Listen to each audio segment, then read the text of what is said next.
Some people may assume that John Piper was born a Calvinist. In fact, no, he wasn't. His embrace of Reformed soteriology came at the expense of some very painful life experiences, some of which he shared in a 2002 sermon. Here's Pastor John explaining one of those key moments from his life in seminary, when he came face to face with Philippians 2:12 and the 9th chapter of Romans. Here he is to explain. There are two experiences in my life that make Romans 9 one of the most important, if not the most important chapter in the Bible in shaping the way I think about everything and in determining where I have been led by God to minister, namely at Bethlehem. And the reason I open in this autobiographical way is not because it really matters what happened to me. It really is neither here nor there what I think about anything or what I experienced about anything. I tell it autobiographically because the doctrines of Romans 9 are about life. They're about choices that you will make behind which you will never turn again. You come to certain points in your life, in crisis, and you know that if you cross the line, you'll never go back again. And you need to know that that's what we're dealing with in Romans 9. This is not just about controversy. This is not just about intellectual thought. It's not just about doctrine. It's about what will happen to your life because of a vision of God and a vision of salvation that's in this chapter. When I entered seminary in 1968, I believed in the freedom of my will, in the sense that I thought it was ultimately self-determining. I hadn't learned that from the Bible. I had absorbed that from the self-infatuated, self-exalting, self-esteeming, self-sufficient air you and I breathe in this country every day. That's where I had absorbed it. It isn't in the Bible. Not one verse teaches the self-determining will of man.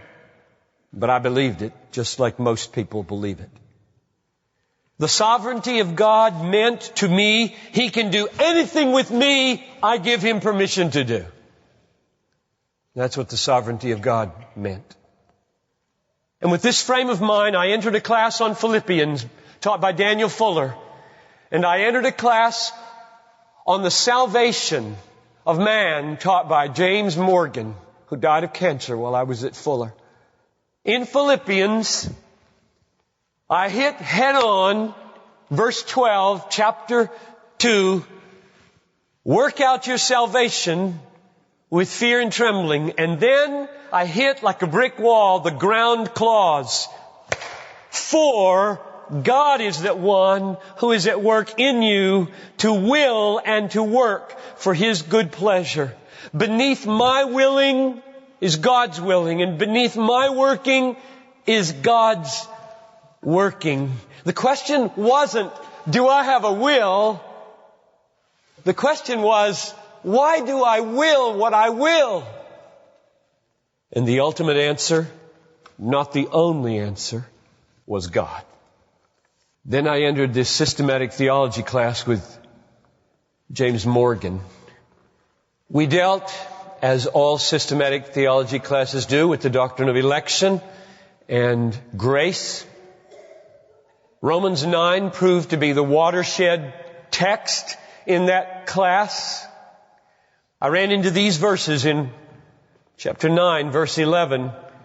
Though Jacob and Esau were not yet born and had not done anything good or bad, in order that the purpose of election might continue, not because of works, but because of Him who calls, she was told, Rebekah was told, the older will serve the younger.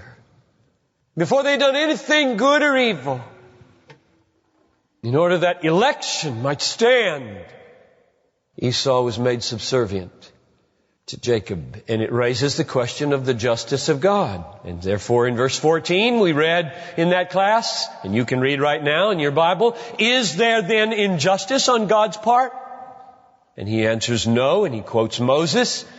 Verse 15, I will have mercy on whom I have mercy, and I will have compassion on whom I have compassion.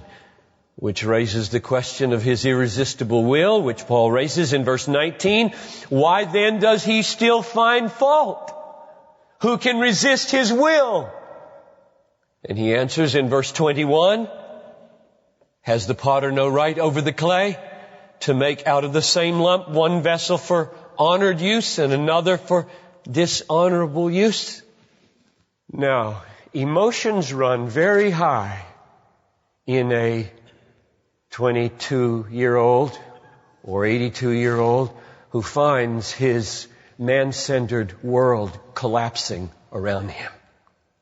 So, one day, I met James Morgan in the hall, who was confronting me with these texts that were making me very angry and making me cry in the afternoon as I read my Bible. And I pulled my pen out of my pocket.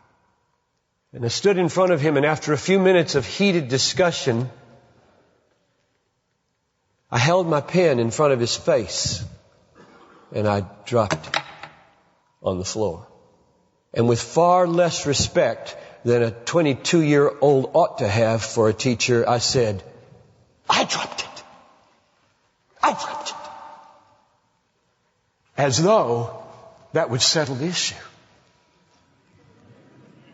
That there were no divine authority or power that might have somehow governed my dropping it. Emotions run very high when your world is collapsing. By the end of the semester, it was in ruins. And I wrote in my blue book, I can picture the place in the class where I was sitting. Romans 9 is like a tiger going about devouring free willers like me. And that was the end of my love affair with human autonomy and the ultimate self-determination of my will. And it was the beginning of a love affair with the supremacy of God. That was from Pastor John's sermon delivered on November 3rd, 2002, aptly titled, The Absolute Sovereignty of God. What is Romans 9 about? You can find the full sermon at desiringgod.org. And of course, John Piper on Romans 9 is gold. A number of people are unaware that he published a whole academic book on this chapter in 1993. It's a book titled The Justification of God. If you have some Greek in you, you should check that out. And if you have a favorite sermon clip of Pastor John's in a recent message or an old message, conference message, something you heard him share locally, in your hometown, whatever, give me the timestamps of the audio clip of when it begins and ends. Tell me why that clip impacted you, and email me those details at askpastorjohn@desiringgod.org. That's an email address, askpastorjohn@desiringgod.org. Give me your name, your hometown, or the city you live closest to, and put the word clip in the subject line as well. I'm always interested to hear which sermons have most impacted you, and specifically which clips from those sermons have been most impactful. And I would love to share those with the whole audience. Well, next time we ask, is angry prayer okay? It's an important question that we need to address. Is angry prayer okay? Don't miss it. I'm Tony Reinke. We'll see you back here on Friday.